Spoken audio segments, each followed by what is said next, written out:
رائے ہے اس کو بھی سامنے رکھیں. ٹھیک، تو سر اس کے بعد پھر آپ لوگ عمران خان صاحب سے بات کریں گے یا آپ لوگ جو مشاورت کے بعد فیصلہ کریں گے that will be the final decision? نہیں، آج رات 9 بجے ہوگی ابھی میٹنگ، اور اس کے بعد کل عمران خان صاحب دوبارہ ملاقات ہے میری، تو ان کو پھر جو بھی فیصلہ ہے وہ بتایا جائے گا، اور اس کے بعد الٹیمیٹلی فیصلہ انہوں نے کرنا ہے. یعنی کہ سر آپ بدھ کو بھی عمران خان صاحب سے ملاقات کریں گے؟ جی، میں بدھ کو بھی انشاءاللہ کوشش تو کریں گے، اگر یہی تبدیلی رہی تو ملاقات بھی ہو جائے گی. اچھا سر، یہ بتائیں کہ کیا جو اپوزیشن لیڈر کے حوالے سے بات ہوئی ہے اس پہ عمران خان صاحب نے کوئی فائنل فیصلہ کیا ہے، and what is the decision? جی، اب ابھی جو اناؤنسمنٹ آپ نے سنی وہ صحیح ہے کہ جو لیڈر آف دا اپوزیشن ہے اچکزئی صاحب کا خان صاحب نے ریکمینڈ کیا ہے نامینیشن، اور سینٹ کی ابھی کچھ انہوں نے مجھے کچھ ہدایات دی ہیں، تو اس کا بھی تھوڑا سا دیر ہے، لیکن وہ بھی کل فیصلہ ہو جائے گا فائنل. اچھا، تو سر اب وہ والی بات نہیں ہے کہ کچھ انتظار کیا جائے گا کہ عمر ایوب صاحب کے کورٹ کیس کا کیا فیصلہ ہوتا ہے؟ the nomination of اچکزئی صاحب will be immediate. Nomination will be immediate, وہ تو آئی تھنک جب خان صاحب نے اناؤنس کر دیا ہے تو وہ تو ہوں گے، لیکن اس کا وہی ہے سوال کہ اگر جب بھی فیصلہ ہوتا ہے عدالت کا تب یہ امپلیمنٹ ہوگا، یہ نہیں ہے کہ ہم فیصلہ انتظار کیے بغیر اس کو امپلیمنٹ کر دیں. بالکل صحیح. اور سر جو یہ علیمہ بی بی صاحبہ نے فرمایا کہ عمران خان صاحب نے کہا کہ آپ لوگ نیشنل اسمبلی کی کمیٹی سے استعفے دے دیں، یہ بھی فائنل فیصلہ ہے؟ جی، یہ بالکل فائنل فیصلہ ہے، وہ درست انہوں نے بیان دیا اس کا. عمران خان صاحب نے بڑا واضح طور پہ یہ کہا ہے کہ یہ نیشنل اسمبلی کی جو کمیٹیز ہیں وہاں سے ریزگنیشن کرنی ہے سب نے. تو سر یہ ایک تو اس کی منطق ہمیں سمجھائیں، اور دوسرا یہ کہ یہ کب آپ لوگ استعفے دے دیں گے؟ میرا خیال ہے کہ اب تو امیڈیٹ فیصلہ چونکہ ہے تو اس کو اگلے چند دنوں میں یہ امپلیمنٹ بھی ہو جائے گا، اس پہ عمل درآمد کیا جائے گا. اور اس کا منطق یہی ہے کہ جو کمیٹیز ہماری نیشنل اسمبلی کی چل رہی ہیں، خان صاحب کا خیال ہے کہ وہ کوئی مثبت رول نہیں ان کی بات مانی نہیں جا رہی، وہ جو رولنگز دیتے ہیں اس پہ عمل درآمد نہیں ہو رہا، تو ان پروٹیسٹ انہوں نے کہا ہے کہ ان کو آپ ریزائن کریں. بٹ سینٹ کی کمیٹیز میں آپ لوگ جو ہیں وہ حصہ لیتے رہیں گے؟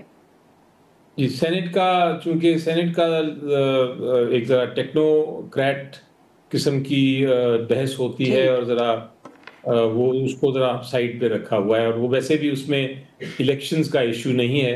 الیکشنز کا ایشو نیشنل اسمبلی کے ساتھ منسلک ہے، جو دھاندلی الیکشن ہے اور جو ڈسکوالیفیکیشنز ہیں وہ وہاں ہو رہی ہیں، اور بائی الیکشن بھی وہاں ہو رہے ہیں، تو یہ اس کی ساتھ اس کا تعلق ہے پروٹیسٹ کا، جس میں کمیٹی سے ریزائن کیا جا رہا ہے. بہت بہت شکریہ علی ظفر صاحب، آپ نے ہمارے لیے وقت. ناظرین، یہاں پہ لیں گے ایک چھوٹی سی بریک، جو ہم بریک سے واپس آئیں گے تو ہم جانیں گے JUIF کا موقف، کچھ جو قانون سازی پچھلے دنوں میں ہوئی ہے. ویلکم بیک ناظرین، پروگرام کے اس حصے میں ہم JUIF کا موقف جاننے کی کوشش کریں گے کچھ امپورٹنٹ ایشوز پر. obviously JUIF کا ہم نے دیکھا ہے پچھلے دنوں میں کہ ایک بہت اہم رول رہا ہے، خاص طور پہ قانون سازی کو لے کر، جو اگر ہم 26ویں آئینی ترمیم کی ہی بات کریں تو بہت ایک اہم انہوں نے رول ادا کیا، نہ صرف اپنے ووٹس کی وجہ سے، پر جس طرح ان ووٹس کو استعمال کر کے انہوں نے اس قانون میں ترامیم، کانسٹیٹیوشن کی امینڈمنٹ میں ترامیم کی اس سے پہلے کہ وہ پاس ہو جاتا. اس وقت بھی JUIF نے جو بلوچستان میں مائن اینڈ منرل بل ہے اس کو چیلنج کیا ہوا ہے کورٹ میں.